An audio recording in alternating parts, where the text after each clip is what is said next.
Bienvenidos, ¿cómo están? Gracias por acompañarnos. Son las 8 de la mañana, muy puntuales. Comenzamos esta edición de Agenda Económica aquí en CNN Chile para este día jueves 19 de mayo. Gracias por estar junto a nosotros a esta hora. Vamos a ir de inmediato a nuestro resumen de noticias y aprovechamos los 30 minutos de informaciones que tenemos para ustedes, comenzando con nuestros titulares.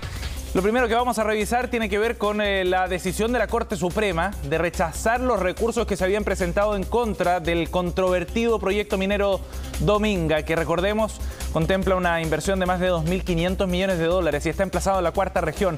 ¿Qué significa esto en la práctica? Bueno, que el Comité de Ministros tendrá que tomar una decisión respecto a este proyecto y cuál será su futuro. Este comité, encabezado por la ministra de Medio Ambiente, Maysa Rojas, entonces tendrá que decidir cuál es el futuro de esta iniciativa que ha generado tanta controversia por el rechazo de algunas organizaciones medioambientales y sociales a lo largo del país. El presidente Gabriel Boric, en campaña, había comprometido su rechazo a esta iniciativa. ¿Cuáles serán los pasos que vienen? Es lo que vamos a ver en unos minutos acá en Agenda Económica. Por otra parte, y en otro ámbito de la noticia, vamos a estar revisando también lo que ha planteado el Banco Central ayer en su informe de estabilidad financiera. Es un documento bien relevante porque entrega, además de varios datos llamativos, un análisis de cómo está la posición financiera nacional. Y hay señales de alerta por parte del Banco Central, fundamentalmente porque los retiros de fondos previsionales generaron un impacto importante en el ahorro total en nuestro país. Y eso está dañando el mercado de capitales. No es un asunto tan técnico, finalmente tiene relevancia en el financiamiento de largo plazo para los créditos hipotecarios, por ejemplo, y también para proyectos de inversión. Eso está exponiendo a Chile a una situación de mayor fragilidad, como no se había visto en largo tiempo, ante la posibilidad de un nuevo shock a nivel internacional en materia económica o financiera. Bueno, Chile está hoy día en una peor posición que hace 2 años atrás. Eso es lo que plantea el Banco Central, entre otros temas. Vamos a estar revisando qué fue lo que dijo la entidad presidida por Rosana Costa.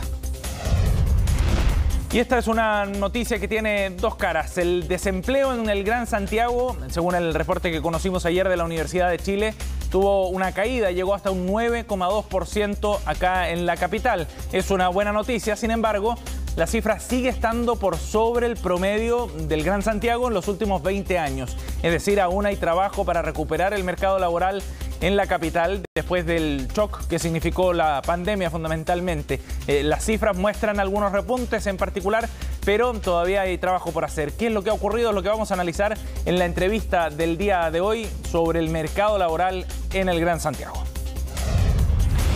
Y por otra parte, conocimos nuevos datos sobre las proyecciones de crecimiento para este año 2022, en un panorama que lentamente se ha ido ensombreciendo, fundamentalmente por los datos de inflación que hemos conocido, por ejemplo, en Estados Unidos, en Europa, y también por lo que está ocurriendo en China. Ahora es la ONU, a través de su Departamento de Asuntos Económicos y Sociales, el que ha reducido la proyección de crecimiento para este año. De un 4% la bajó a un 3,1%. Y como decíamos, son múltiples factores los que están influyendo en esto. La guerra en Ucrania, por ejemplo, es otro de ellos. La situación sanitaria en China también está afectando las proyecciones de crecimiento y pone en riesgo a la economía global en un momento en que además la inflación se está transformando en un problema bastante persistente. Ya les contaremos más al respecto. Y partimos también, este resumen, lo cerramos, revisando los mercados. ¿Y qué es lo que está ocurriendo en las bolsas a nivel internacional con una jornada de caídas fuertes en Europa? Fundamentalmente por lo que ocurrió ayer en Wall Street. Estos son los números con los que partimos el día. La pizarra nos muestra caídas por sobre el 1,7% en el Eurostoxx, índice ponderado europeo. El dato desde Inglaterra no es mucho mejor, 2,03%. La caída a esta hora en Londres, en Frankfurt 1,46%, la bolsa alemana también perdiendo terreno después de las fuertes caídas que vimos ayer en la bolsa de Estados Unidos. Y más temprano el Hang Seng, que ya cerró sus operaciones, cerró la jornada con fuertes caídas de 2,54%. Los índices tecnológicos en Asia cayeron con fuerza hoy día. Acciones de empresas como Tencent, por ejemplo, cayeron hasta más de 6%. Y todo esto arrastrado por lo que había ocurrido, como lo decíamos, ayer en Nueva York. El Dow Jones cayó 3,57%. El Nasdaq, índice que reúne las acciones tecnológicas, cayó 4,7% y está llegando a sus niveles más bajos en casi 2 años. La bolsa norteamericana, lo que ha generado mucho temor, por supuesto, por estas fuertes correcciones. De hecho, el IPSA, la bolsa local, también cerró con una fuerte caída, 1,16%. Y en ese contexto, ayer el dólar tuvo un cierre al alza, llegó a los 854 pesos. Bien, 8,5 minutos. Vamos a comenzar revisando los temas entonces que ya planteábamos en nuestro resumen de noticias y vamos a empezar a detallar algunos de los temas que marcaron la pauta el día de ayer. Y en particular este es bien controvertido por el futuro que espera para el proyecto Dominga, que ayer tuvo un hito más en su tramitación. Ya está en la etapa final. Pronto sabremos qué es lo que va a ocurrir con esta iniciativa minera.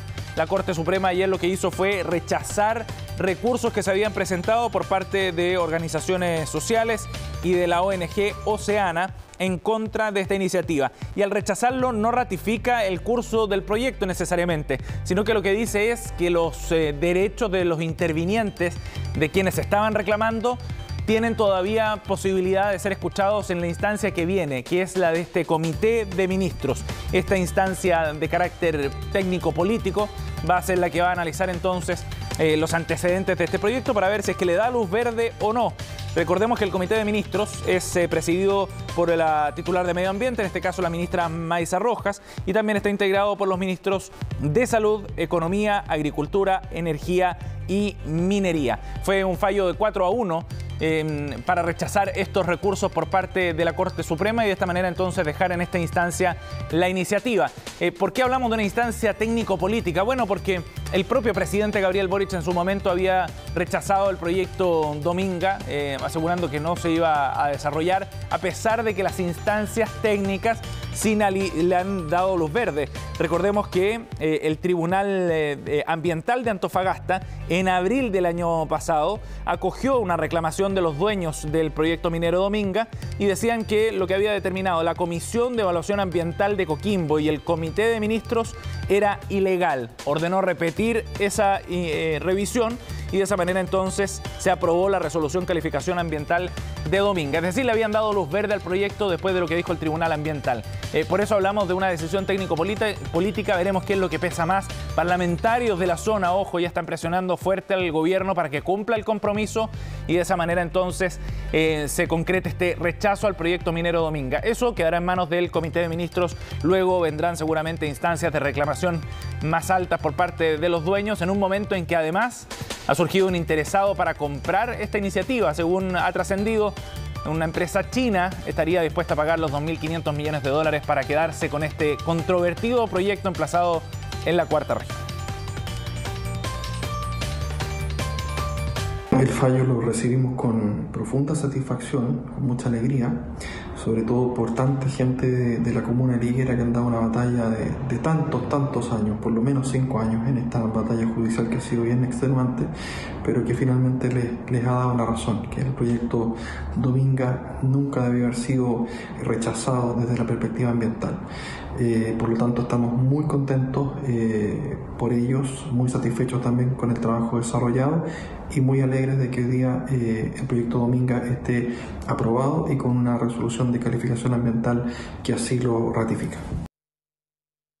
Nosotros creemos, y así lo hemos dicho por más de una década, que existe toda la información científica para rechazar este proyecto. Recordemos que este proyecto ya fue rechazado una vez por un comité de ministros en el gobierno de la presidenta Bachelet y el proyecto va a seguir con esa misma información. Va a ser votado nuevamente por otro comité de ministros, en este caso en el gobierno del presidente Boric. Y por eso creemos que este proyecto nuevamente debería ser rechazado. Bien, ahí veíamos la satisfacción de aquellos que habían reclamado ante la Corte Suprema, pero también la misma empresa valora el fallo de la máxima instancia judicial en nuestro país. Veamos qué fue lo que dijo Andes Iron, la empresa dueña del proyecto minero Dominga. Con satisfacción, dice este comunicado, recibió Andes Iron la sentencia de la Corte, la que rechaza estos recursos de reclamación. Esperamos que quienes se han opuesto a este proyecto, dice el comunicado, tengan la altura de miras para aceptar que en este caso su postura no tiene fundamento. Dice, siempre hemos dicho que el desarrollo económico, humano y social son compatibles con el debido cuidado del medio ambiente, establece este comunicado. Ahora veremos qué es lo que decide el gobierno, el comité de ministros en particular y el presidente Gabriel Boric, que tiene mucho que decir también respecto a esta iniciativa.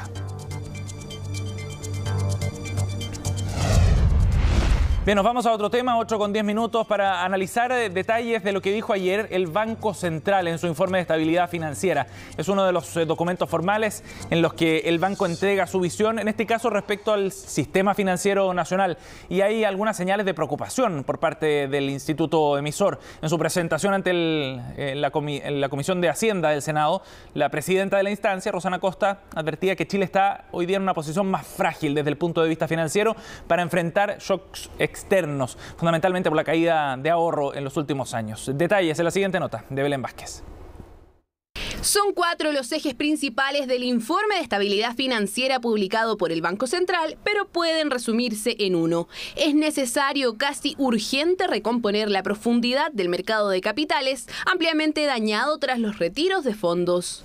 Instrumentos de política que pueda definir el Ministerio de Hacienda son importantes, señales claras de estabilidad son muy importantes porque los ahorros de largo plazo, precisamente por ubicarse en el largo plazo, están sujetos a mayor riesgo y las señales de estabilidad son especialmente importantes.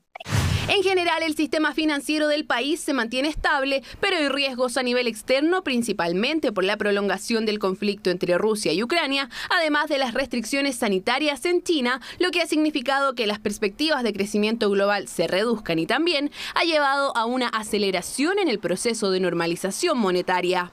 Probablemente vamos a estar este año y el próximo con ese concepto de normalización en la política monetaria de estos bancos centrales, que están los últimos años en niveles de política o en tasa de política monetaria en niveles de cero prácticamente. Los hogares y las empresas muestran niveles históricamente bajos de endeudamiento, pero los riesgos persisten para aquellos grupos más vulnerables. Esto no solo porque se ven más afectados por la inflación y reciben menores salarios, sino porque además suelen financiarse con créditos de corto plazo. El aumento del empleo alcanzado en 2021 se ha ido ralentizando desde fines del año pasado. La deuda de los hogares se moderó en los últimos trimestres, en línea con una menor demanda crediticia y mayores restricciones de acceso a créditos de largo plazo. Un mercado de capitales deteriorado dificulta la obtención de créditos, la posibilidad de financiar proyectos y reduce la capacidad de nuestra economía para enfrentar shocks externos. De ahí a que el Central resalte la importancia de volver a robustecer los ahorros de largo plazo. Solo por concepto de retiros de fondos salieron desde las AFP más de 51.000 millones de dólares y a marzo de este año ya se registra una salida de capitales del país por otros 19.200 millones de dólares. Eso tiene que ver naturalmente con la incertidumbre política, tiene que ver con un debilitamiento en nuestras instituciones, con una percepción de mayor riesgo en nuestra economía y por lo tanto, desde el punto de vista de los inversionistas, hoy día, ¿no es cierto?, una mayor tendencia, digamos, disposición a invertir en el exterior. Está muy correlacionado con la estabilidad que se está percibiendo de este país y en particular Chile, en ese sentido que se percibía como un país mucho más estable para realizar inversiones de largo plazo, digamos, ha deteriorado un poco esa imagen. El informe de estabilidad financiera se conoce el mismo día que las cuentas nacionales confirmaron lo que ya se preveía: nuestro país entró en desaceleración. El PIB del primer trimestre creció 7,2%, menor a lo esperado, y mostró un freno de 0,8% respecto a los últimos 3 meses de 2021 debido a caídas en minería y comercio. Es un proceso que era necesario, era urgente, naturalmente después de crecer casi 12% en 2021 no era sostenible, era necesario entonces ir moderando, ¿no es cierto?, la expansión, y eso se ha notado especialmente en el lado consumo, digamos. El aumento de tasas y el mayor endeudamiento han llevado a que el Central recalcule el costo de la deuda fiscal. Con la estructura de tasa actual, el Estado debería pagar 12.000 millones de dólares anuales por los próximos 10 años. Vamos a otro tema, 8:14. Anoche estuvo la ministra del Trabajo, Janet Jara, aquí en CNN Prime, analizando diversos temas. Y escogimos dos temas que abordó en mayor profundidad. Uno de ellos tiene que ver con el proyecto de 40 horas laborales. Es una iniciativa que está en trámite en el Congreso. Se ha conformado, de hecho, una bancada para apurar el trámite de esta iniciativa y la ministra ratificaba el compromiso del gobierno a avanzar en esta idea durante este periodo. Escuchemos qué fue lo que dijo la ministra del Trabajo.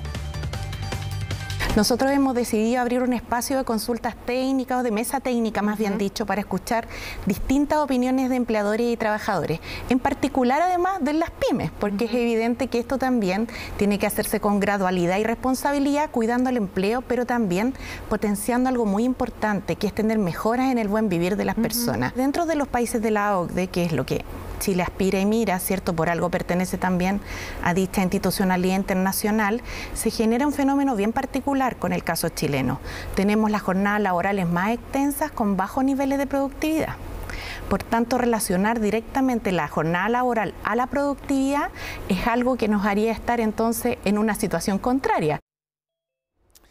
La ministra también abordó otro tema, tiene que ver con la reforma de pensiones. En un momento en que han comenzado los diálogos sociales para avanzar en esta materia, la ministra analizó algunos puntos específicos del debate, sobre todo desde la perspectiva ciudadana, que tienen que ver con la heredabilidad de los fondos. Esto fue lo que dijo al respecto. Sin duda existe en la población chilena una valoración del tema de la heredabilidad, entre otras cosas además porque las pensiones son bajas y no han dado cuenta de las necesidades de las personas para la sobrevida. Son bajas a extremo y eso es un dato de realidad. La seguridad social lo que establece es que debemos hacer un viraje principal y ahí está el nudo central de la discusión, Mónica. Aquí existen generaciones completas de personas que solo han conocido la capitalización individual y que cuando uno habla de seguridad social se pone como un contrapunto respecto de un sistema que ha sido privado y individual, no alineado con la seguridad social. 8:16, vamos a otro tema. El salario mínimo fue despachado ayer desde el Congreso. Tras su tramitación en el Senado y la aprobación por parte de la Cámara de Diputados, el salario mínimo con unanimidad quedó aprobado. 380.000 pesos será el reajuste porque entra en vigencia ya en este mismo mes, en mayo, y a partir de agosto, del 1 de agosto, 400.000 pesos será el salario mínimo en Chile. Reajuste total de 50.000 pesos entonces respecto a lo que hay hoy día. Queda listo este proyecto para ser ley con algunas modificaciones específicas sobre el monto de subsidio que entregará el gobierno, que podría llegar hasta los 32.000 pesos por trabajador para las pequeñas y medianas empresas a partir del 1 de enero próximo. Este fue el análisis del ministro de Hacienda, Mario Marcel, sobre la tramitación de este proyecto. Hay aquí un esfuerzo muy importante en términos de entregar este aumento del ingreso mínimo, ser innovativos al introducir nuevos mecanismos y comprometer recursos fiscales en apoyo de las trabajadoras y trabajadores de sus familias en momentos en los cuales, ¿cierto?, la inflación no cabe duda que está preocupando a todos los hogares en el país, pero especialmente a aquellos que viven de un sueldo. Así que estamos muy satisfechos por esto y esto nos alienta a seguir por este camino de diálogo que se ha manifestado con tanta claridad en este caso. 8:18, momento de ir a una pausa. Al regreso analizamos las cifras del desempleo conocidas ayer en el Gran Santiago, en la entrevista de hoy de Agenda Económica.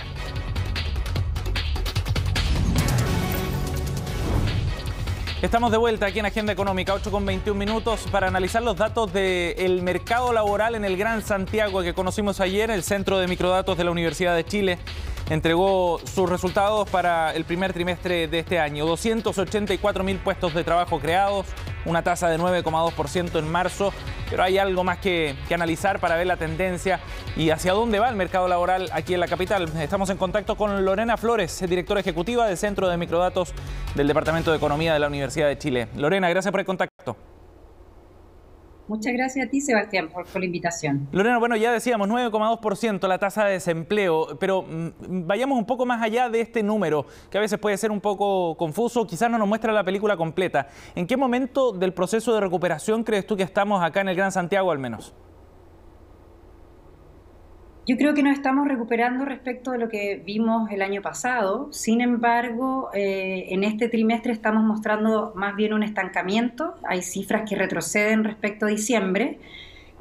Ahora, hay que tener en consideración que marzo siempre es un mes que tiene bastante estacionalidad y siempre muestra cifras peores que diciembre, en realidad, porque diciembre es un buen mes donde se crea mucho empleo justamente porque se reactiva la economía, se reactiva el comercio fuertemente.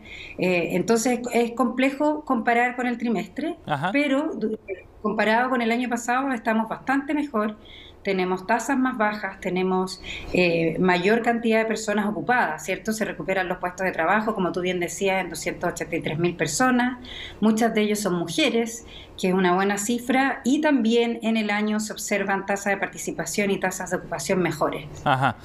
Lorena, y en ese sentido, entonces, hoy día seguimos trabajando en un proceso de recuperación, ¿no? ¿No ha concluido el proceso para volver a los niveles prepandemia? No, todavía no concluye. Las mujeres están volviendo poco a poco, pese al retroceso que podemos ver en este trimestre, pero los hombres en particular todavía están muy lejos de llegar a las tasas de participación y ocupación que tenían prepandemia. Y lo mismo nos pasa también con la cantidad de ocupados.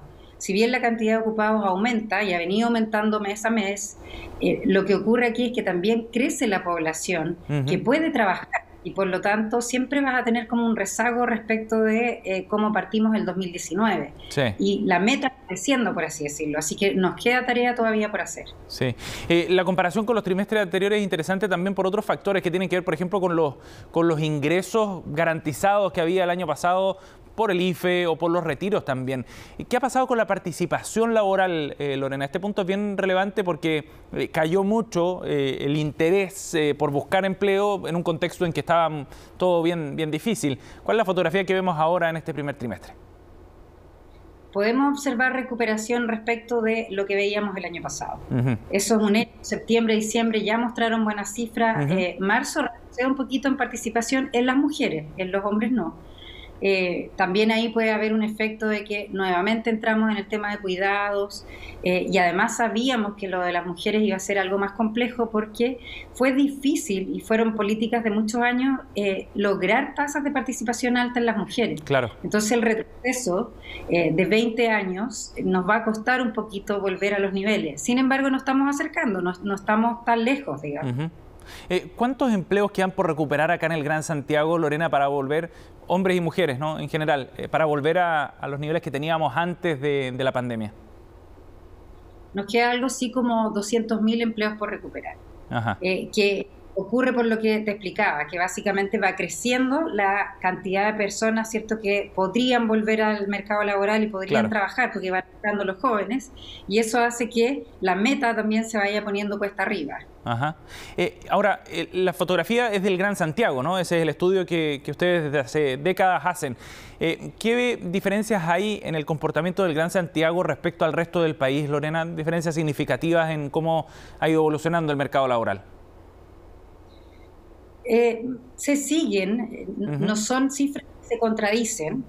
Lo que se ve también a nivel nacional es que la tasa baja respecto del año pasado, sin embargo también muestra un leve retroceso respecto al trimestre anterior, que tiene que ver por lo mismo, justamente por lo que yo decía, porque hay cierta estacionalidad y es más complejo mes de marzo.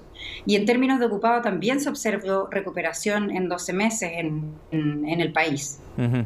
Lorena, y esto va de la mano de las cifras de actividad económica. Ayer justamente veíamos cómo en el primer trimestre un crecimiento a nivel nacional, no es solo del Gran Santiago, por supuesto, pero a nivel nacional menor que el último trimestre del año 2021. ¿Cómo van esas dos tendencias en paralelo y cómo van influyéndose para ver qué perspectivas puede haber también para el mercado laboral en el resto del año, donde sabemos que Chile va a crecer menos que el 2021? Sí, yo creo que es súper buena pregunta, Sebastián. Todo lo que ocurra en la economía en general va a impactar en el mercado laboral.